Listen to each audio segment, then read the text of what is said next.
জ্বালানি সংকটে সাগরে যাচ্ছে না মাছ ধরা ট্রলার। ফিশারি খাতে কমেছে আহরণ, বাজারে সরবরাহ থাকলেও দাম চড়া। ফিলিং স্টেশনে প্রতিদিনই বড় হচ্ছে লাইন, বিভিন্ন স্থানে আজও অবৈধ মজুদ জব্দ, সীমান্তে বিজিবির নজরদারি।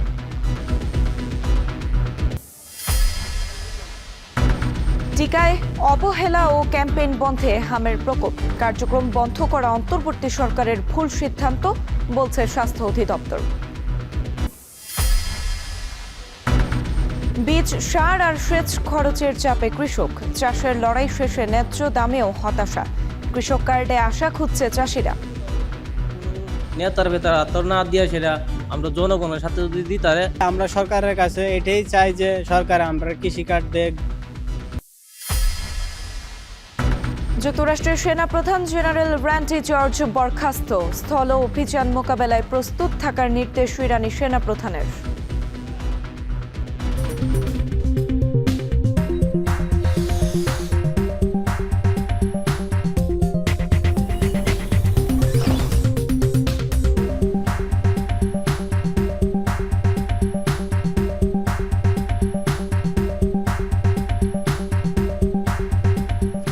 স্বাগত এখন ঢাকায়। পুরো আয়োজন জুড়ে সঙ্গে আছি আমি সুমাইরা ট্রিক।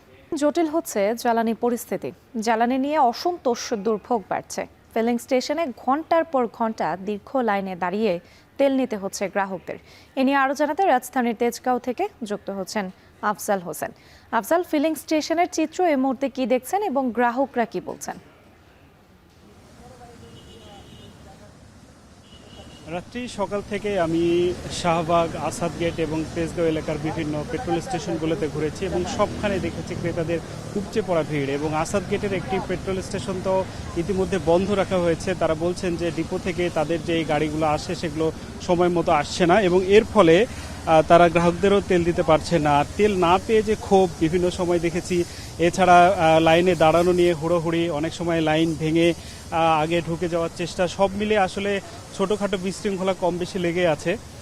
সব মিলিয়ে একটা ফ্রাস্ট্রেশন কাজ করছে। আমরা ক্রেতাদের সাথে কথা বলেছি, তারা বলছেন যে যেহেতু মধ্যপ্রাচ্যে যুদ্ধ পরিস্থিতি চলছে, স্বাভাবিকভাবে তাদের মধ্যে একটা ফ্রাস্ট্রেশন কাজ করছে যে এই পরিস্থিতি দীর্ঘমেয়াদী যদি চলতে থাকে তাহলে বর্তমানে যে সাপ্লাই কোনোরকম পাওয়া যাচ্ছে সেটাও হয়তো বন্ধ হয়ে যেতে পারে। এবং এর আগাম প্রস্তুতি হিসেবে অনেকেই যার যা প্রয়োজন তার চেয়ে বেশি কিনে রাখছেন। যদিও সরকারের পক্ষ থেকে বারবার নিশ্চয়তা দেওয়া হচ্ছে যে জ্বালানির সংকট হবে না, সরবরাহ ঠিক আছে, যেন প্রয়োজনের বেশি না নেওয়া হয়। তারপরেও আসলে যে যেভাবে পারছেন সেখান থেকে নিচ্ছেন এবং অনেকে আবার যতটুকু প্রয়োজন ততটুকু পাচ্ছেন না, এমন অভিযোগও রয়েছে। তারা বলছেন যে বিশেষ করে যারা রাইড শেয়ারিং সার্ভিসে আছে অথবা যারা পাঠা, উবার বা অন্যান্য যে এবং যারা মার্কেটিংয়ের চাকরির সাথে জড়িত, যারা বিভিন্ন ওষুধ কোম্পানির রিপ্রেজেন্টেটিভ হিসেবে যারা রয়েছেন, অর্থাৎ যাদেরকে ট্রাভেল করতে হয় প্রতিদিন, যারা পুরোটাই জ্বালানি নির্ভর এবং তাদের জীবনে সবচেয়ে বড় ইফেক্টই পড়ছে এবং তাদের মধ্যে হতাশাটা বেশি হচ্ছে এবং প্যানিক বাইংয়ের যে ব্যাপারটা এটাও লক্ষ্য করা যাচ্ছে। যেমনটি একটু আগে বলছিলাম যে যাদের যতটুকু প্রয়োজন নেই তারাও ততটুকু কিনছেন। যদিও বিভিন্ন ফিলিং স্টেশনে ভিন্ন ভিন্ন তথ্য পাচ্ছি, যেমন কেউ বলছেন যে ডিপো থেকে তারা পর্যাপ্ত তেল পাচ্ছেন, কিন্তু যেহেতু এই মুহূর্তে চাহিদা বেড়ে গেছে এর ফলে একটা সংকট তৈরি হচ্ছে।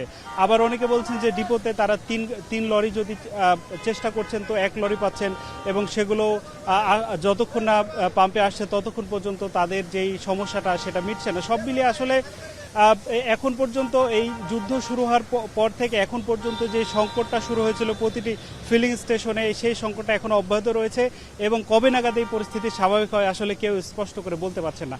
রাত্রি জ্বালানি সংকটের সর্বশেষ খবর জানাতে যুক্ত ছিলেন আফজাল হোসেন। মধ্যপ্রাচ্যের যুদ্ধের প্রভাবে দেশের মৎস্য খাতে নিয়োজিত হাজার হাজার নৌকা ও ট্রলার জ্বালানি সংকটে পড়েছে। সমুদ্রে যেতে না পারায় অধিকাংশ নৌকা ও ট্রলার ঘাটে অলস পড়ে আছে। কমে গেছে মাছ আহরণ, এর প্রভাব পড়েছে মাছ বাজারে, বাড়ছে দর। এ নিয়ে আরও জানাতে পাথরঘাটায় আছেন সুজন আকন, যুক্ত হচ্ছে তার সঙ্গে। সুজন, যেহেতু আগের মতো মাছ ধরা যাচ্ছে না, সেক্ষেত্রে মৎস্যজীবীদের সহায়তায় কি ধরনের পদক্ষেপ নিচ্ছে প্রশাসন? রাত্রি আসলে আমি রয়েছি বরগুনা আর পাথরঘাটা এবং এটি দেশের দ্বিতীয় বৃহত্তম মৎস্য অবতরণ কেন্দ্র পাথরঘাটা বিএফডিসি ঘাটে এবং আমি একটি ট্রলারে রয়েছি এবং এই ট্রলারটি কিন্তু এর আগে প্রায় 8 থেকে 10 দিন আগে মূলত গভীর সমুদ্রে মাছ শিকারে গিয়েছিলেন এবং এখানে এই ট্রলারে যেসব জেলেরা রয়েছে তাদের সঙ্গে আমি কথা বলেছি, তারা বলছেন কিন্তু তারা যে ডিজেলের একটি তীব্র সংকট কিন্তু এই পুরো পাথরঘাটা জুড়েই কিন্তু একটা দেখা দিয়েছে এবং তারাও সেটিও বললেন যে মূলত সমুদ্রে তারা শুধু এই ডিজেল সংকটের কারণে কিন্তু তাদের থাকার কথা আরও 5 থেকে 7 দিন বেশি সময়, কিন্তু তারা সেই সময়টা থাকতে না পেরে অর্থাৎ মাছ অর্ধেক পরিমাণ মাছ শিকার করে কিন্তু তারা তীরে ফিরতে হয়েছে। এর ফলে কিন্তু একটি আর্থিক সংকট কিন্তু তাদের মধ্যেও দেখা গিয়েছে এবং বাজারেও এর প্রভাব পড়েছে। অর্থাৎ সমুদ্রে যদি জেলেরা যেতে না পারে তাহলে কিন্তু তার প্রভাব কিন্তু বাজার থেকে শুরু করে এই অঞ্চলের প্রায় 1 লাখেরও উপরে কিন্তু জেলে পেশার সঙ্গে মানুষ জড়িত এবং সবাই কিন্তু এই আর্থিক সংকটের মধ্যে পড়েছে। এবং তেলের সংকটের বিষয়ে আমি এখানে যারা ট্রলার মালিক সমিতির যারা সদস্য রয়েছে অর্থাৎ ট্রলার মালিকরা যারা রয়েছে তাদের সঙ্গে আমি কথা বলেছি, তারা বলছেন যে এই পাথরঘাটায় পর্যাপ্ত পরিমাণে তেলের সরবরাহ থাকলেও তারা কিন্তু তেল পাচ্ছে না, অর্থাৎ বেশি দাম দিয়ে অর্থাৎ 5 থেকে 7 হাজার টাকা কিন্তু ব্যারেল প্রতি তাদের তেল কিনতে হয়, অর্থাৎ এক ব্যারেলে কিন্তু 200 লিটার ডিজেল থাকে, কিন্তু সেই ডিজেলে কিন্তু 5 থেকে 7 হাজার টাকা বেশি দাম দিয়েও কিন্তু এখন বর্তমানে তারা ডিজেল পাচ্ছে না। অর্থাৎ এই যে অবৈধভাবে যারা কিছু ব্যবসায়ী আছে তারা কিন্তু এই গুদামজাত করছে, অর্থাৎ তেলগুলো তারা রেখে দিচ্ছে, বাজারে ছাড়ছে না এবং তারা কিন্তু বারবারই বলছে যে এই অঞ্চলের জেলেদের কিন্তু জীবন জীবিকা কিন্তু পুরোটাই জড়িত রয়েছে এই মাছ শিকারে। এবং এই দেশের দ্বিতীয় বৃহত্তম মৎস্য অবতরণ ঘাটেও কিন্তু আমরা সকাল থেকে দেখতে পেয়েছি যে মাছের সরবরাহ একেবারেই কম এবং এর প্রভাব কিন্তু পড়েছে মাছের দামেও। আমরা দেখতে পেয়েছি যে সর্বনিম্ন যে ছোট মাছটি 250 গ্রামের ওজনের যে ইলিশ মাছ সেটি কিন্তু আজকে পাইকারিতে বিক্রি হচ্ছে 25,000 টাকা মন দরে এবং সর্বোচ্চ যে মাছটি পাওয়া যায় 5 থেকে 700 গ্রামের যে ইলিশ মাছ সেটিও বিক্রি করা হচ্ছে 3500 থেকে 35,000 টাকা প্রতি মন বিক্রি করা হচ্ছে। অর্থাৎ মাছের দামেও কিন্তু প্রভাব পড়েছে এবং এখানে কিন্তু রাজস্ব ঘাটতি, অর্থাৎ সরকারও কিন্তু এতে ক্ষতিগ্রস্ত হচ্ছে এবং এই গত অর্থ বছর অর্থাৎ 24-25 অর্থ বছরে কিন্তু যেই রাজস্ব আদায় হয়েছিল প্রায় 2 কোটির কাছাকাছি, সেটি কিন্তু তারা কিন্তু এই বছর অর্থাৎ 25-26 অর্থ বছরে কিন্তু তারা সেই রাজস্ব কিন্তু একেবারেই কমে গিয়েছে এবং আমরা দেখতে পেয়েছি এখানে যারা মৎস্য ঘাটের যারা কর্মকর্তারা রয়েছে তারা কিন্তু বলছেন যে প্রায় 40 লাখ টাকা রাজস্ব কিন্তু গত বছরের থেকে কমে গিয়েছে। তো এই ছিল আমার কাছে বরগুনার পাথরঘাটা মৎস্য অবতরণ কেন্দ্র থেকে সবশেষ। বরগুনা থেকে যুক্ত ছিলেন সুজন আকন। এবার জানাবো রাজধানীর বাজার পরিস্থিতি। কারওয়ান বাজারে ঊর্ধ্বমুখী মাছের দাম, আর কয়েকদিন পর পহেলা বৈশাখ হওয়ায় ইলিশের দামও বেশ চড়া। এ নিয়ে আরও জানাতে যুক্ত হচ্ছেন ইমদাদুল আজাদ। ইমদাদ, মধ্যপ্রাচ্যে যে চলমান যুদ্ধ পরিস্থিতি সেটির জ্বালানির বাজারে যেমন প্রভাব পড়েছে এবং সাধারণ এই মাছ বাজার বা মাংসের বাজার সেটিতেও কিন্তু প্রভাব পড়েছে। কারওয়ান বাজারের আসলে পরিস্থিতি কি এই মুহূর্তে জানাবেন? রাত্রি, আপনি যেমনটি বলছিলেন যে মধ্যপ্রাচ্যের চলমান অস্থিরতার প্রভাব পড়েছে দেশের বাজারেও। আমরা কারওয়ান বাজারে একইভাবে লক্ষ্য করছি যে দেশের নিত্যপণ্য প্রয়োজনীয় সবগুলো পণ্যের দাম আসলে ঊর্ধ্বমুখী। ব্যবসায়ীরা যেটি বলছেন যে তাদের পরিবহনের আসলে পরিবহন খরচটা বেশি হওয়ার কারণে তাদের খরচটা বেড়ে যাচ্ছে, ফলে অধিকাংশ ক্ষেত্রে পণ্যের দামটাও বেড়ে যাচ্ছে।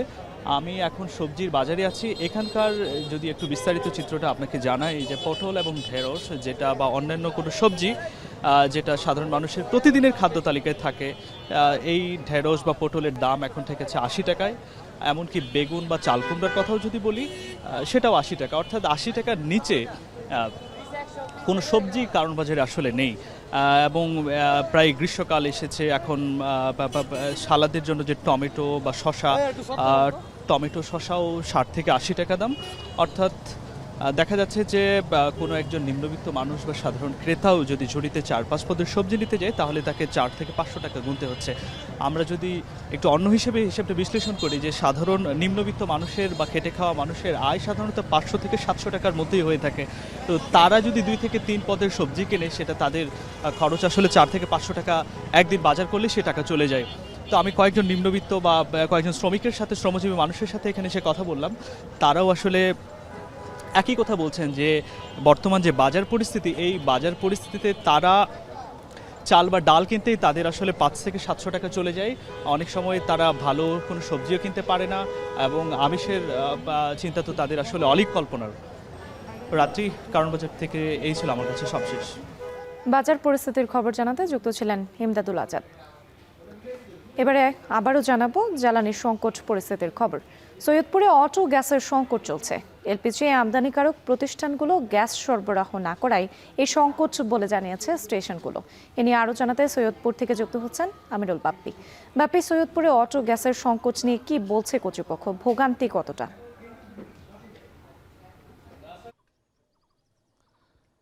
রাত্রি ভোগান্তির কথা দিয়ে শুরু করি। আমরা দেখতে পাচ্ছি, আমি যে অটো স্টেশনটিতে দাঁড়িয়ে আছি এটি একদম হাইওয়ের পাশে। তো যে গাড়িগুলো গ্যাস নেবে তারা একটুখানি স্লো করেই যখনই দেখছে যে পাম্প বন্ধ তখনই তারা চলে যাচ্ছে। এবং আমার সাথে দু একজন ড্রাইভারের কথা হয়েছে, তারা বলছে যে তারা এরকম হন্যে হয়ে ঘুরে বেড়াচ্ছে। এতে করে সব থেকে বেশি বিপাকে পড়েছে যেসব ভাড়ায় চালিত গাড়ি আছে, অর্থাৎ রেন্টে কার সার্ভিসের যে গাড়িগুলো আছে তারা সব থেকে বেশি ভোগান্তিতে পড়েছে। কারণ তারা এই গ্যাস না পেলে আসলে তাদের যে সংসার চলবে বা এই যে ভাড়ার যে বিষয়টি থেকে সেটি একেবারেই বন্ধ হয়ে যাবে। কারণ অন্যদিকে তেলেরও সংকট চলছে একই রকমভাবে। এবং আরেকটি দুঃসংবাদ এর সাথে যোগ হয়েছে, সেটি হলো এই অটো গ্যাসের দাম প্রতি লিটারে প্রায় 18 টাকা বাড়ানো হয়েছে। আগে ছিল 61 টাকা, এখন সেটি হবে 79 টাকায় কিনতে হবে যদি গ্যাস পাওয়া যায়। এই শর্তে যখন গ্যাস শেষ হয়েছে এই অঞ্চলে গত দুদিন হলো, অর্থাৎ পরশু থেকে গ্যাসের সংকটটি দেখা দিয়েছে। আজকে তৃতীয় দিনের মতো এই গ্যাসের সংকট। এবং এখানকার যারা কর্তৃপক্ষ বলছে যে ইতিমধ্যে গ্যাসের জন্য চাহিদা দেওয়া হয়েছে, কিন্তু কবে নাগাদ সেই গ্যাস এসে পৌঁছবে এই বিষয়ে কোনো নিশ্চয়তা তারা দিতে পারছে না। শুধু যে সৈয়দপুর তা নয়, এই রংপুর বিভাগের বেশিরভাগ জায়গায় আসলে এই গ্যাসের সংকটটি দেখা দিয়েছে। বগুড়ার পর্যন্ত কিছু গ্যাস পাম্পে গ্যাস আছে, কিন্তু তারপর থেকে আমি যতটুকু জানতে পেরেছি যে বেশিরভাগ পাম্পেই গ্যাস নেই এবং যাদের কাছে অল্প খানিকটা মজুদ আছে সেটাও হয়তো আজকের মধ্যে শেষ হয়ে যাবে। আমি একজন ঊর্ধ্বতন কর্তৃপক্ষের কাছেও কথা বলেছিলাম, তারা যেটি বলছে যে যারা আমদানিকারক প্রতিষ্ঠান আছে তারাই আসলে গ্যাস সরবরাহ করতে পারছে না, যার কারণে এই গ্যাসের সংকটটি দেখা দিয়েছে। এবং 2-1 দিনের মধ্যে যদি গ্যাস না পাওয়া যায় তাহলে রীতিমতো একটি হাহাকার শুরু হয়ে যাবে, এরকমটি আশা করা হচ্ছে। এবং অনেকেই হয়তো তাদের গাড়িটারি বন্ধ করে দিতে বাধ্য হবে। তো তবে আশা করছেন যে 2-3 দিনের মধ্যে হয়তো গ্যাস সরবরাহ স্বাভাবিক হতে পারে। এই ছিল আমার কাছে সবশেষ অবস্থা। রাত্রি সৈয়দপুরের অটো গ্যাসের সংকট পরিস্থিতির খবর জানাতে যুক্ত ছিলেন আমিরুল বাপ্পি। ক্যাম্পেইন বন্ধ, অন্তর্বর্তী সরকারের সময় টিকার ফাইন্যান্স চেইন ও অপারেশন প্ল্যান বন্ধ হয় হামের ঝুঁকি বেড়েছে। স্বাস্থ্য অধিদপ্তর বলছে বিকল্প উপায় না রেখে অপারেশন প্ল্যান বন্ধ করা ভুল সিদ্ধান্ত ছিল। আর জনস্বাস্থ্য ও টিকা বিশেষজ্ঞরা বলছেন রুটিন টিকায় অবহেলা করায় শিশুর হামের ঝুঁকিতে পড়েছে। বিস্তারিত জানাচ্ছেন জাওদ মাহমুদ। অনেক বেড়েছে মিজেলসটা। 8 বছর আগে মিজেলসের ভ্যাকসিন দেওয়া হয়েছে, এরপর আর ভ্যাকসিন কোনো গভর্নমেন্ট দেয় নাই।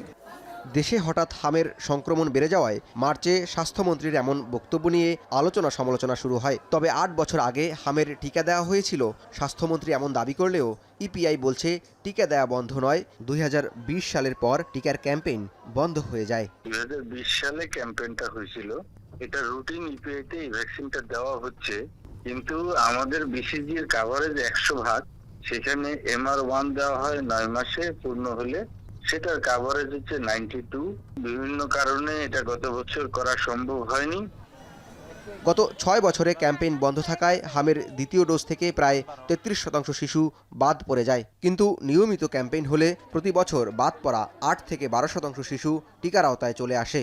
এই ক্যাম্পেইন না হওয়াতেই মূলত হামের প্রকোপ দেখা দিচ্ছে। স্বাস্থ্য অধিদপ্তর বলছে ক্যাম্পেইন বন্ধ হওয়া, অন্তর্বর্তী সরকারের সময় ফাইন্যান্স চেইন ও অপারেশন প্ল্যান বন্ধ হওয়ায় এমন ঘটনা ঘটেছে। বিকল্প উপায় না রেখে অপারেশন প্ল্যান বন্ধ করা অন্তর্বর্তী সরকারের ভুল সিদ্ধান্ত ছিল বলেও জানায় স্বাস্থ্য অধিদপ্তরের অতিরিক্ত মহাপরিচালক। অন্তর্বর্তী সরকারের সময় তো ওপি বন্ধ করা হয়েছে এবং কোনো বিকল্প ব্যবস্থাকে ফাংশনিং না করে, এটা চরম ভুল একটা সিদ্ধান্ত হয়েছে। মানে এটা এত বড় একটা ভুল তারা করছে যে এটার কোনো ব্যাখ্যা নাই। তারা এস্টাবলিশড এই প্রসিডিওরগুলোতে তারা হাত দিচ্ছে এবং ইন্টারাপ্ট করছে। কোনো বিকল্প ব্যবস্থা না করে।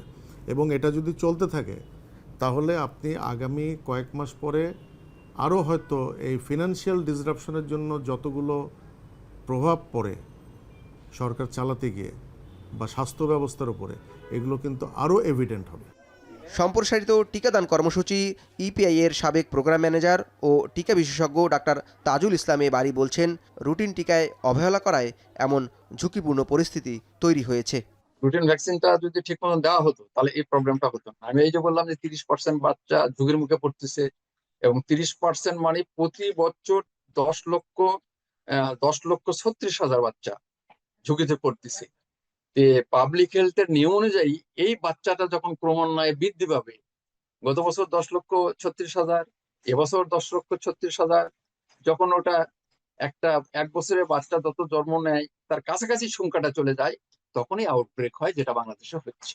বর্তমানে যে 2,19,00,000 টিকা আছে সেগুলো পুরোপুরি ব্যবহার করতে প্রায় 1.5 থেকে 2 মাস সময় লেগে যাবে। মাঠ পর্যায়ে প্রশিক্ষণ ও অন্যান্য সরঞ্জামের উপর নির্ভর করছে দ্রুত হামের টিকা দেওয়ার ভাগ্য। জাওয়াদ মাহমুদ, এখন, ঢাকা। হাম পরিস্থিতি নিয়ে বিস্তারিত আরও খবর জানাতে রাজধানীর মহাখালী ডিএনসিসি হাসপাতাল থেকে যুক্ত হচ্ছেন জাবেদ আব্দুল্লাহ। জাবেদ, সকাল থেকে আপনি বিভিন্ন হাসপাতাল ঘুরে ঘুরে আমাদেরকে জানাচ্ছিলেন কতজন রোগী আসলে ভর্তি হয়েছেন কোন কোন হাসপাতালে। আপনি এই মুহূর্তে ডিএনসিসি হাসপাতালে আছেন, এখানে আসলে নতুন করে কতজন রোগী ভর্তি হয়েছে এবং হাম প্রতিরোধে কী ধরনের পরামর্শ দিচ্ছেন চিকিৎসকরা? রাত্রি গ্রাম থেকে নগর হু হু করে হামের সংক্রমণ বাড়ছে। হাম যেহেতু ভাইরাসজনিত একটি ছোঁয়াচে রোগ, সে কারণে সংক্রমণ ছড়িয়ে পড়ার কারণে হাসপাতালগুলোতে আমরা দেখেছি ধীরে ধীরে শিশু রোগীর সংখ্যা বাড়ছে। একটু জানিয়ে রাখি, WHO বিশ্ব স্বাস্থ্য সংস্থা এরই মধ্যে 56টি জেলায় হামের সংক্রমণ পেয়েছে, অর্থাৎ তারা বলছে যে 56টি জেলায় এরই মধ্যে এই হাম ছড়িয়ে পড়েছে। এ বিষয় নিয়ে তারা বেশ উদ্বিগ্ন। আমরা সকাল থেকে বিভিন্ন হাসপাতালে ঘুরেছি, আপনি যেমনটি বলছেন। আমরা এখন আছি ডিএনসিসির ডেডিকেটেড কোভিড-19 হাসপাতালে। এখানে এখন পর্যন্ত 251 জন রুগী এই হামের প্রাদুর্ভাব নিয়ে ভর্তি হয়েছে, যাদের মধ্যে 51 জন আইসিইউতে চিকিৎসাধীন রয়েছে, অর্থাৎ ইনসেন্টিভ কেয়ার ইউনিটে তাদের নিবিড় পর্যবেক্ষণে রাখা হয়েছে।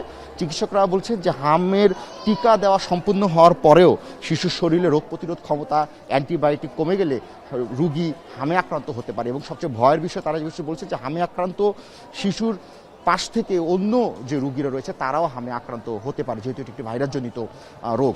এখন পর্যন্ত এই রোগ যেহেতু একটু দ্রুত গতিতে ছড়িয়ে পড়ছে, সেজন্য স্বাস্থ্য মন্ত্রণালয় থেকে মাঠ পর্যায়ে যারা কর্মী রয়েছে সেই কর্মীদের ছুটি বাতিল করা হয়েছে। আগামী রবিবার ব্যাপক হারে সারা দেশে টিকাদান কর্মসূচি কার্যক্রম পরিচালনা করবে স্বাস্থ্য মন্ত্রণালয়। চিকিৎসকরা বলছেন যে হাম হলে অভিভাবকরা যেন ঘাবড়ে না যান, শিশুদেরকে অতিরিক্ত তরল খাবার খাওয়াতে হবে, বারে বারে গোসল করাতে হবে, এবং একই সঙ্গে ভিটামিন সি জাতীয় যে খাবার রয়েছে সেই খাবারগুলো তাদেরকে বারে বারে খাওয়াতে হবে, এবং একই সঙ্গে তরল খাবার বৃদ্ধি করতে হবে, এবং শিশুকে যতটা পারা যায় গোসল করাতে হবে, এবং ঠান্ডা কাপড় দিয়ে তার গাটা মুছে দেওয়ার চেষ্টা করতে হবে। তো এখন পর্যন্ত একটু বলা যায় যে আমরা এখানকার চিকিৎসকের সাথে কথা বলছি, চিকিৎসক যে বিষয়টা জানিয়েছে যে একটু বেশি হারে যে রোগী ভর্তি হচ্ছে তার মধ্যে সবচেয়ে বেশি হলো শিশু রোগীর সংখ্যা। অর্থাৎ সকাল থেকে এখন পর্যন্ত এই যে তাদের 4টি ওয়ার্ড রয়েছে সেই 4টি ওয়ার্ডে 251 জন রোগীকে তদারকি করতে হচ্ছে তাদেরকে। এরই মধ্যে এই শিশু যে ওয়ার্ডটি আমি রয়েছে এখানে 68 জন রোগী রয়েছে, এখানে 68 জন রোগীর চিকিৎসাধীন। তো সবশেষে এভাবে একটু বলা যায় যে হাসপাতালগুলোতে যে শিশু রোগীর সংখ্যা সেটি ধীরে ধীরে বাড়ছে। চিকিৎসকরা বলছে যে শিশুর বয়স যখন 9 হবে এবং 15 হবে সেই দফায় 2 দফায় অর্থাৎ শিশুকে টিকাদান কার্যক্রম সম্পন্ন করতে হবে। কিন্তু এ বিষয়ে মোটা দাগে একটু বলা যায় যে অভিভাবকদের একটি আপত্তি রয়েছে টিকাদান নিয়ে। তারা বলছে যে তারা যে অঞ্চলে থাকেন বা যে গ্রামে থাকেন সেখানে মাঠ কর্মী যারা রয়েছেন তারা তাদের শিশুদেরকে টিকা প্রদানে উদ্বুদ্ধ করেনি বা টিকা প্রদানে উৎসাহী করেনি মাঠ কর্মীরা, এমন অভিযোগও কিন্তু করেছে অভিভাবকেরা। তো রাত্রে এই ছিল আমার কাছে মহাখালীর কোভিড ডিএনসিসির ডেডিকেটেড 19 হাসপাতাল থেকে হাম সংক্রান্ত সবশেষ তথ্য। রাজধানীর হাম পরিস্থিতির খবর জানাতে মহাখালী ডিএনসিসি হাসপাতাল থেকে যুক্ত ছিলেন জাবেদ আব্দুল্লাহ। এদিকে সারা দেশের মতো বরিশাল বিভাগেও ছড়িয়ে পড়েছে হামের প্রাদুর্ভাব। এ নিয়ে আরও জানাতে বরিশাল শেরি বাংলা মেডিকেল কলেজ হাসপাতাল থেকে যুক্ত হচ্ছেন ফেরদাউস সোহাগ। ফেরদাউস, হাসপাতালের এখন কি পরিস্থিতি আপনি দেখতে পাচ্ছেন? টিকা পাওয়ার ব্যাপারে কিছু কি জানতে পেরেছেন? আপনাকে ধন্যবাদ। হাসপাতালে দিন দিন রোগীর সংখ্যা কিন্তু বাড়ছেই। শিশুদের সঙ্গে উদ্বিগ্ন বাবা মারা হাজির হচ্ছেন। হাসপাতালে কিন্তু এক ধরনের ভিড়ভাট্টা লেগেই থাকে অনেক আগে থেকেই, এবং হামের কারণে সেটি কিন্তু আরও বেশি আকার ধারণ করেছে। আমরা একটু দেখাবার চেষ্টা করছি যে তথ্য আমাদের কাছে আছে সেটি আসলে আজকের দিনের নয়। আজকের দিনের তথ্যটি দুপুর 2টার পরে হাতে আসে সাধারণত। তো কালকের দিনের যে তথ্য আমাদের কাছে আছে সেটি হচ্ছে 24 ঘন্টায় শেরেবাংলা মেডিকেল কলেজ হাসপাতালে রোগী ভর্তি হয়েছে, মানে হামের শিশুদের ভর্তির সংখ্যা হচ্ছে 22 জন। বর্তমান দিনের মানে ওই দিন কিন্তু হামের রোগীর সংখ্যা সর্বোচ্চ অবস্থানকৃত রোগীর সংখ্যা ছিল আগের দিন সহ 58 জন, আর 24 ঘন্টায় বিদায় হয়েছে রোগী 18 জন। তো এ পর্যন্ত গতকালকে পর্যন্ত 171 জন রোগী ভর্তি ছিল। এই তথ্যটি আমাদের হাতে রয়েছে, যেটি পুরাতন তথ্য হিসাবেই আমরা জানিয়ে দিলাম। আর বরিশাল বিভাগের খবর যদি জানাই, গতকালকের এটিও খবর, গতকালকের 24 ঘন্টায় কিন্তু সন্দেহজনকভাবে বরিশাল বিভাগের বিভিন্ন হাসপাতালে ভর্তি হয়েছে 115 জন। আর গতকালকে পর্যন্ত টোটাল ভর্তি অবস্থানকৃত ছিল 358 জন। এছাড়া গতকালকে পর্যন্ত কিন্তু বরিশাল বিভাগের বিভিন্ন হাসপাতালে মারা গেছে হামে আক্রান্ত হয়ে। এটি কিন্তু সরকারি তথ্যের উদ্ধৃতি দিয়ে আমি জানাচ্ছি যে গতকালকে পর্যন্ত হামে সন্দেহজনক মৃত্যুর সংখ্যা ছিল 5 জন। তো এই যে তথ্য, এগুলি সবই সরকারি স্বাস্থ্য পরিচালকের বরিশাল যে বিভাগীয় কার্যালয় আছে সেখান থেকে আমাদেরকে যেটি সরবরাহ করা হয় দুপুর 2টার পর, সেই তথ্য থেকেই আমি জানিয়ে দেওয়ার চেষ্টা করেছি। আর হচ্ছে যে টিকা দেওয়ার কথাটি যেটা বলা হচ্ছে, সারা দেশে যখন টিকা দেওয়া হবে বা সারা দেশে যেভাবে যখন টিকা দেওয়ার যে নিয়ম, একই সাথে বরিশালে টিকা পাওয়া যাবে বা দেয়া হবে এমনটি জানিয়েছেন এখানকার স্থানীয় স্বাস্থ্য কর্মকর্তারা। এখানকার যারা বাবা মা আছেন তারা কিন্তু এক ধরনের উদ্বিগ্নতা প্রকাশ করেছেন এবং যাতে এ ব্যাপারে সরকার যথাযথ ব্যবস্থা দ্রুত গ্রহণ করে সেই আশাটি করছেন। এতটুকু ছিল বরিশাল শেরেবাংলা মেডিকেল কলেজ হাসপাতাল থেকে হাম সংক্রান্ত সবশেষ খবর। বরিশাল বিভাগের হাম পরিস্থিতির খবর জানাতে যুক্ত ছিলেন ফেরদাউস সোহাগ। কিশোরগঞ্জে বছরে 10,000 কোটি টাকারও বেশি আয় আসে কৃষি খাত থেকে। তবে প্রাকৃতিক দুর্যোগ আর উৎপাদন খরচ বাড়ায় চাপে কৃষকরা। এমন বাস্তবতায় আশার আলো দেখাচ্ছে সরকারের কৃষক কার্ড উদ্যোগ। কিন্তু এই সুবিধা কতটা পৌঁছাবে প্রান্তিক কৃষকের হাতে, সেটিই এখন বড় প্রশ্ন। কিশোরগঞ্জ থেকে বাকিটা জানাচ্ছেন মশিউর কায়েস।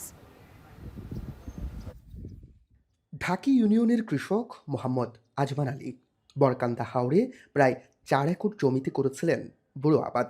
স্বপ্ন ছিল ফসল ঘরে তুলতে পারলেই ছেলের বিয়ে দেবেন, কিন্তু হঠাৎ শিলাবৃষ্টিতে লণ্ডভণ্ড হয়ে গেছে সেই স্বপ্ন। উল্টো মহাজনের দেনা শোধ করাই এখন বড় দুশ্চিন্তার কারণ। তাই সরকারের দিকেই তাকিয়ে আছেন তিনি। আমরা চাই, কারণ আমরা কৃষি লোকের জন্য, কারণ হইলো সরকার যেন আমরা সহযোগিতা করে। নতুন সরকারের নানা প্রতিশ্রুতির কিছু স্বপ্ন এখন বাস্তবে ধরা দিচ্ছে, তারই একটি কৃষক কার্ড। কিন্তু কৃষি নির্ভর এই জেলায় খরা, বন্যা, শিলাবৃষ্টি যেখানে নিত্যসঙ্গী হাওরের মানুষের, সেখানে প্রান্তিক পর্যায়ে কতটা পৌঁছাবে এই সুবিধা? কিশোরগঞ্জের কৃষি খাত থেকে বছরে আয় 10,000 কোটি টাকারও বেশি। কৃষি অফিসের তথ্য মতে জেলায় মোট কৃষক পরিবার রয়েছে 5,21,600টি। এর মধ্যে ভূমিহীন 21,63,493টি, প্রান্তিক 1,42,008টি এবং ক্ষুদ্র কৃষক পরিবার 50,157টি। এদের মধ্যে একটি বড় অংশই সরকারের কৃষি সহায়তার দিকে তাকিয়ে আছেন। আমরা সরকারের কাছে এটাই চাই যে সরকার আমরা কৃষি কার্ড দেখ বা সরকারের কিছু দিয়া সেরা হেল্প করুক, এটাই আমরা চাই সরকারের কাছে। কোনো নেতার ভেতর আতর না দিয়া সেটা আমরা জনগণের সাথে যদি দিতারে তাহলে আমরা ভালো হইব। তবে প্রথম ধাপে কিশোরগঞ্জের কৃষকরা এই সুবিধার আওতায় আসছেন না। স্থানীয়দের অভিযোগ, প্রকৃত কৃষক চিহ্নিত করতেই অনেক সময় ব্যর্থ হন সংশ্লিষ্টরা। ফলে সুবিধা পান বিশেষ এক শ্রেণী, বঞ্চিত হন প্রকৃত চাষিরা। বর্তমান সরকারের একটি যুগান্তকারী উদ্যোগ যে কৃষকদেরকে পরিচিত করার জন্য একটি ডেটাবেস তৈরি করার মাধ্যমে কৃষকদেরকে কৃষি কার্ড প্রদান করা হবে। এটি হবে একটি স্মার্ট কার্ড। এই কৃষি কার্ডের দ্বারা কৃষকগণ জাতীয়ভাবে বা সরকারিভাবে অথবা রাষ্ট্রীয়ভাবে একটি পরিচিতি পাবে। প্রাকৃতিক দুর্যোগ মোকাবেলা করেই ফসল ফলান কৃষকরা। এই দুর্যোগের চক্রে টিকে থাকতে তাদের পাশে দাঁড়ানো এখন সময়ের দাবি। কৃষক কার্ড সেই সহায়তাকে কতটা বাস্তবে রূপ দিতে পারে সেদিকেই এখন তাকিয়ে আছে কিশোরগঞ্জের কৃষকরা। মশিউর কায়েস, এখন কিশোরগঞ্জ। গাছে গাছে নতুন কচি পাতা, ফুলে রঙিন প্রকৃতি। ঋতুরাজ বসন্তের এমন সৌন্দর্যের মাঝেই বাংলা বছরের শেষ মাস চৈত্র নিয়ে আসে ভিন্ন এক বাস্তবতা। প্রখর রোদ আর খরার মধ্যেও ফসল বাঁচাতে লড়ছেন কৃষকরা। বগুড়া থেকে আরো জানাচ্ছেন রাজীব সেলিম। ঋতুরাজ বসন্তে গাছে গাছে কচি পাতার সজীবতা আর রং বেরঙের ফুলে রঙিন প্রকৃতি। তবে সৌন্দর্যের পাশাপাশি চৈত্রের খরতাপ নিয়ে আসে রুক্ষতা। প্রখর রোদে ফেটে চৌচির হয়ে যায় ফসলি মাঠ। চৈত্রের ঝলসানো রোদে ফাটল ধরে ফসলি মাঠে। পানি শূন্যতায় ফসলি মাঠ যখন নিষ্প্রাণ, তখন সেচ ব্যবস্থাই একমাত্র সমাধান। সেচ দেয়া সহজলভ্য না হলেও বাড়তি সেচেই ফসলি মাঠ এখন সবুজের প্রান্তর। বাড়তি খরচে বাড়তি সেচ আর আধুনিক কৃষির উন্নত জাতের ফসল চাষাবাদে পরিবর্তন হয়েছে সেকেলে চৈত্রের কৃষি। তবে এখনো রয়েছে নানান সমস্যা, সংকট ও সম্ভাবনা। তপ্ত রোদে নিষ্প্রাণ জমিন, ভূগর্ভ থেকে উঠানো পানি আর কৃষকের নিবিড় যত্নে ধীরে ধীরে সরস হয়ে ওঠে। সবুজ বর্ণ ধারণ করে ফসলি মাঠ প্রান্তর। আধুনিক চাষাবাদের কল্যাণে বদলে গেছে চৈত্রের কৃষি। যদিও ধান চাষে বেড়েছে উৎপাদন খরচ, বীজ, সার, কীটনাশক, সেচ আর শ্রমিক সব মিলিয়ে ব্যয় বেড়েছে কয়েক গুণ। মৌসুম শেষে ন্যায্য দাম না পেয়ে হতাশ কৃষক। সারের দাম বেশি, বীজের দাম বেশি, সবেরই কামলা প্যাটের দাম বেশি। এই মধ্যে কৃষকেরা এখন লস খাচ্ছে। এখন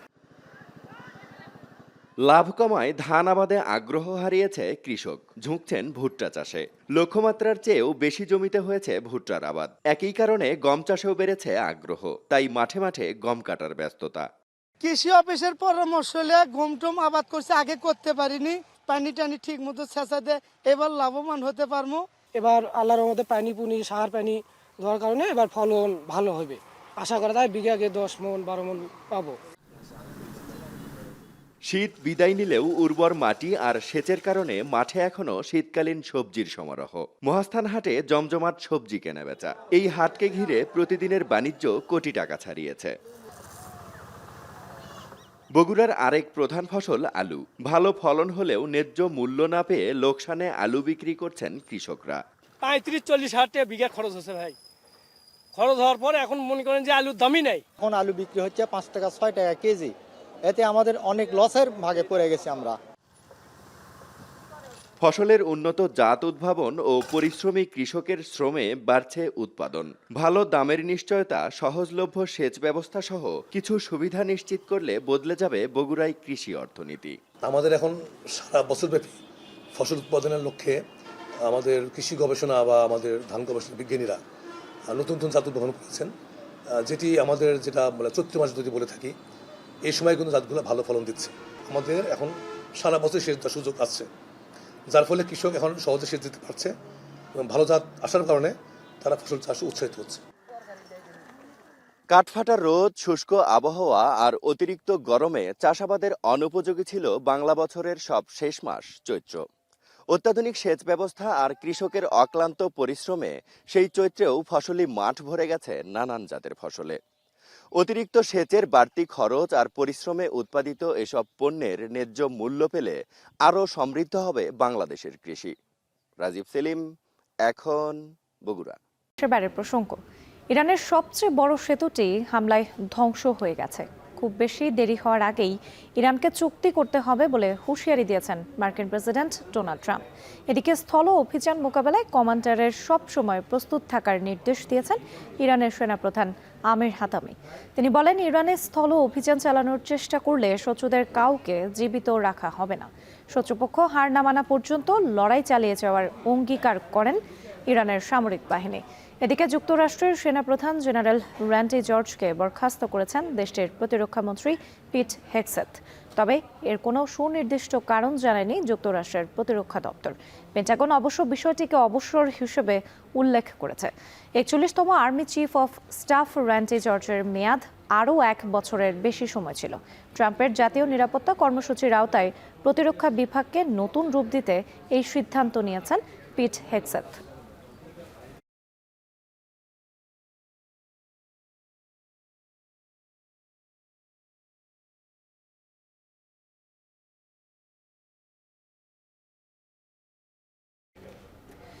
ইরান যুদ্ধের ফলে কার্যত বন্ধ হয়ে গেছে হরমুজ প্রণালী। মধ্যপ্রাচ্য জুড়ে হামলা চালাচ্ছে তেহরান। এতে মারাত্মক প্রভাব পড়েছে বৈশ্বিক অর্থনীতিতে। তাই ইরানের হামলা বন্ধে জাতিসংঘের জরুরি হস্তক্ষেপ চেয়েছে উপসাগরীয় সহযোগিতা পরিষদ জিসিসি। ইরানের কর্মকাণ্ড আন্তর্জাতিক আইন ও জাতিসংঘ সনদের লঙ্ঘন বলে মনে করেন জিসিসি সভাপতি জসিম আল বুদা ইউই। অন্যদিকে হরমুজ প্রণালী চালু করত লন্ডনে জরুরি বৈঠকে বসেছেন 40টিরও বেশি দেশের কূটনীতিকরা। বাকিটা জানাচ্ছেন শাহানা জাহান।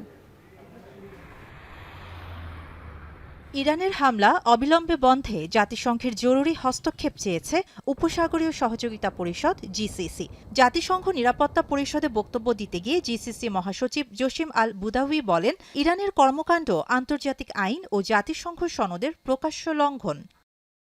যুক্তরাষ্ট্র ও ইসরায়েলের সঙ্গে সংঘাত শুরুর পর থেকে প্রতিদিন ক্ষেপণাস্ত্র ও ড্রোন হামলা চালাচ্ছে ইরান। তবে তেহরানের দাবি তারা আত্মরক্ষার্থে এবং মার্কিন ইসরায়েল সংশ্লিষ্ট লক্ষ্যবস্তুতে হামলা করছে। সবচেয়ে বড় উদ্বেগ তৈরি হয়েছে হরমুজ প্রণালী ঘিরে। লন্ডনে 40টিরও বেশি দেশের কূটনীতিকরা জরুরি বৈঠকে বসেছেন। তাদের লক্ষ্য কিভাবে কূটনৈতিক চাপ বাড়িয়ে হরমুজ প্রণালী আবার চালু করা যায়। যুক্তরাজ্যের পররাষ্ট্রমন্ত্রী ইভেট কুপার ইরানকে অভিযুক্ত করে বলেন, তারা বিশ্ব অর্থনীতিকে জিম্মি করে রেখেছে। তিনি সতর্ক করেন, তেল ও খাদ্যের দাম বাড়ায় বিশ্বজুড়ে সাধারণ মানুষ ও ব্যবসা প্রতিষ্ঠান মারাত্মক চাপের মুখে পড়ছে। The global economy, that's affecting petrol prices and mortgage rates here in the UK, but also jet fuel across the world, fertiliser to Africa, and also gas to Asia. So countries across the world being impacted. এই virtual বৈঠকে অংশ নেয়নি যুক্তরাষ্ট্র। Trump মনে করেন, এই জলপথ সুরক্ষিত করা যুক্তরাষ্ট্রের কাজ নয়। শিপিং সংস্থাগুলোর তথ্য অনুযায়ী সংঘাত শুরুর পর থেকে উপসাগরে বাণিজ্যিক জাহাজে 23টি সরাসরি হামলা হয়েছে। এতে প্রাণ হারিয়েছেন 11 জন নাবিক। শাহানা জাহান, এখন বিশ্বজুড়ে তীব্র জ্বালানির সংকট হওয়ায় বড় ধরনের ক্ষতির মুখে ভারতের কাঁচ শিল্প। গ্যাস সরবরাহ কমে যাওয়ায় উত্তরপ্রদেশের ফিরোজাবাদে কাঁচ তৈরির চুল্লিগুলোতে আগের মতো জ্বলছে না আগুন। প্রতিদিনই ছাঁটাই করা হচ্ছে শত শত শ্রমিক। সতীর্থ কর্মকার জানাচ্ছেন বাকিটা। আগ্রার তাজমহল থেকে কিছুটা দূরের এই শহরের নাম ফিরোজাবাদ। 4 শতাব্দী ধরে ঐতিহ্যবাহী এই শহরটি ভারতের কাঁচ তৈরির ডিপো। মধ্যপ্রাচ্য যুদ্ধ শুরুর পর তীব্র জ্বালানি সংকট দেখা দেয় নিভতে বসেছে গ্লাস সিটি খ্যাত ফিরোজাবাদের কাঁচ কারখানার চুল্লির আগুন। ভাগ্যের পরিহাসে কাজের পূর্ণ মৌসুমে বেকার হয়ে পড়েছেন শত শত দিনমজুর। কাজ গলাতে হিট চেম্বারগুলো সবসময় 1000 ডিগ্রি সেলসিয়াসের বেশি তাপমাত্রায় চালু রাখতে হয়, যার অধিকাংশই গ্যাস চালিত। গ্যাসের ওপর অতি নির্ভরশীলতা ভারতীয় কারখানাগুলোকে সবচেয়ে ঝুঁকিপূর্ণ করে তুলেছে। কারণ তেল মজুত করলেও গ্যাস কম থাকায় শিল্প খাতে সরবরাহ বন্ধের আশঙ্কা এখন তুঙ্গে। मेरे यहाँ फिरोजाबाद से बहुत एक्सपोर्ट होता है, लगभग 2000 करोड़ का एक्सपोर्ट है फिरोजाबाद से। गिलास का हैंडीक्राफ्ट भी काफ़ी यूनिट है और उससे एक्सपोर्ट भी होता है, और वो भी बहुत दिनों से अफेक्टेड है। पहले तो अमेरिका की पॉलिसी और ड्यूटी के कारण अफेक्ट रहा। অপারেটররা জানান, গ্যাস সংকটে এরই মধ্যে দোকান বন্ধ করে দিয়েছেন অনেক ক্ষুদ্র ব্যবসায়ী। আর বড় বড় কারখানাগুলোতে অর্ধেকের বেশি লোকবল কমিয়েছেন উদ্যোক্তারা। এ অবস্থায় গেল 1 মাসে উৎপাদন কমেছে 40% পর্যন্ত। শিল্প সংশ্লিষ্টরা বলছেন, চলতি অর্থ বছরে ভারতে কাঁচ রপ্তানি 3% প্রবৃদ্ধির পথে ছিল, কিন্তু গেল 1 মাসে চালান কমেছে 20% পর্যন্ত। গেল বছর ট্রাম্পের চড়া শুল্কের ধাক্কা সামলে ওঠার আগেই গ্যাস সংকট উৎপাদন এবং সরবরাহ উভয় ক্ষেত্রেই বড় চ্যালেঞ্জ তৈরি করেছে। বিশ্লেষকরা মনে করেন, শুধু কাঁচ নয়, বস্ত্রশিল্প থেকে শুরু করে উন্নত প্রযুক্তি উৎপাদন খাতের জন্য ভয়াবহ বিপদ ডেকে এনেছে এই গ্যাস সংকট। সতীর্থ কর্মকার, এখন বিশ্ব। দর্শক, শেষ করছি এখন ঢাকা, তবে যাওয়ার আগে শিরোনামগুলো আরো একবার। জ্বালানির সংকটে সাগরে যাচ্ছে না মাছ ধরা ট্রলার, ফিশারি ঘাটে মাছ আহরণ।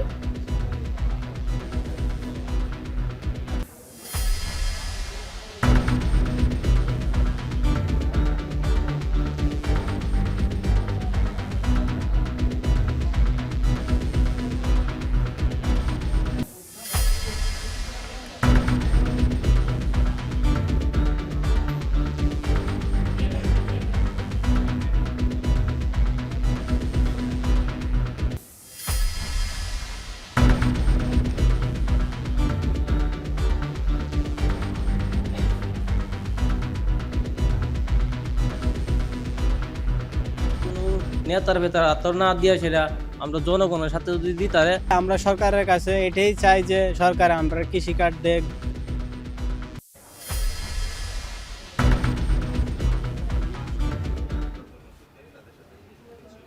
আর এই ছিল এখন ঢাকায়। এখন টেলিভিশন ওয়েবসাইটে দেখতে ভিজিট করুন www.ekon.tv।